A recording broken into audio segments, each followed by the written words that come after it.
جو شادی شدہ لوگ ہیں ان کو اللہ نے بیوی کی شکل میں بھی بہت بڑی نعمت دی ہے. کسی کو دیندار اور نیک بیوی مل جائے اس سے بڑی کوئی نعمت نہیں ہے میرے پیارے ساتھی. اللہ کے پیارے نبی فرماتے ہیں الدنیا کلھا متاع وخیر متاع الدنیا المرأة الصالحہ. دنیا کی سب سے قیمتی دولت نیک عورت ہے. اللہ کے پیارے نبی ایک دوسری حدیث میں فرماتے ہیں لیتخذ احدکم قلبا شاکرا ولسانا ذاکرا وزوجۃ مؤمنۃ تعینہ علی امر الاخرہ. 3 چیزوں کو خزانہ بنا لو, 3 چیزوں کو اسٹور کر لو اپنے دل میں اللہ کا شکر ادا کرو. ایسا دل پیدا کرو جو اللہ کا شکریہ ادا کرے, ایسی زبان پیدا کرو اپنے منہ میں جو اللہ کا ذکر کرے, اور ایسی بیوی گھر میں لے کے آؤ جو نیک اور دیندار ہو, جو آخرت کے کاموں میں آپ کی مدد کرے. اچھی بیوی کی پہچان یہی ہوتی ہے میرے پیارے ساتھیوں.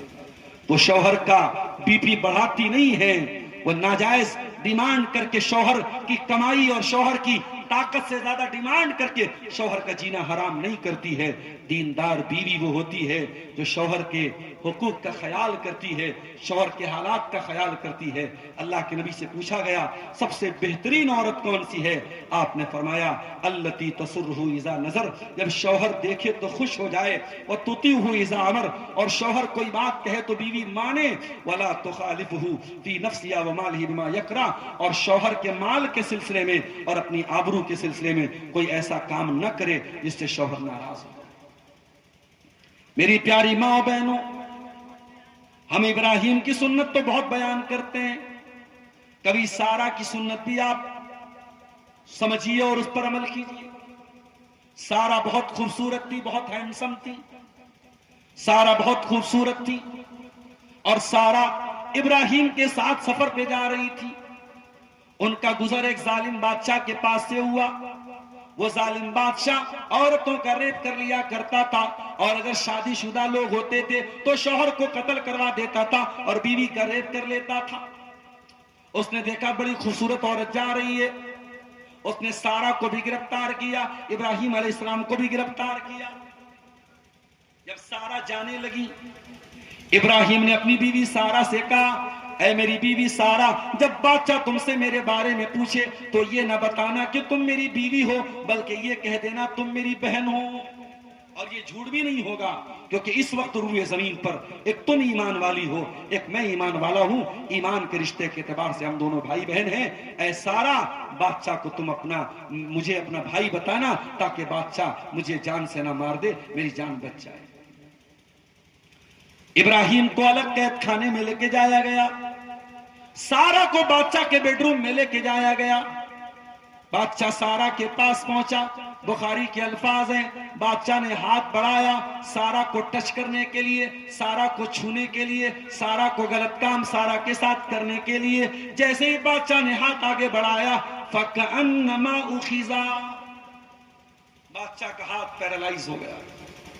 بادشاہ کے ہاتھ نے کام کرنا بند کر. میری بہنوں, اگر ایمان والی عورت ہے, کردار والی عورت ہے, تقوی والی عورت ہے, کسی کی کیا مجال ہے آپ کو ٹچ کر سکے. یہ جو ہم جلسوں میں سنتے ہیں فلاں نے فلاں لڑکی کو چھیڑ دیا, فلاں لڑکی کو بھاگ گیا, معاف کیجئے, معاف کیجئے. میں بار بار یہی بات کہتا ہوں, تالی دونوں ہاتھ سے بجتی ہے. ایک مسلمان لڑکی اگر سارا کے نقش قدم پہ چلے, کسی کی مجال نہیں ہے کہ اس کے جسم تک اس کا ہاتھ پہنچ. سارا تک بادشاہ نے ہاتھ آگے بڑھایا, بادشاہ کا ہاتھ بیکار ہو گیا. بادشاہ نے کہا تو اللہ سے دعا کر دے میں ٹھیک ہو جاؤں, میں دوبارہ تجھ کو ٹچ نہیں کروں گا. سارا نے دعا کر دی, بادشاہ ٹھیک ہو گیا. پھر ہاتھ آگے بڑھایا, پھر اس کا ہاتھ پیرالائز ہو گیا. 3 بار لگاتار ایسا ہوا.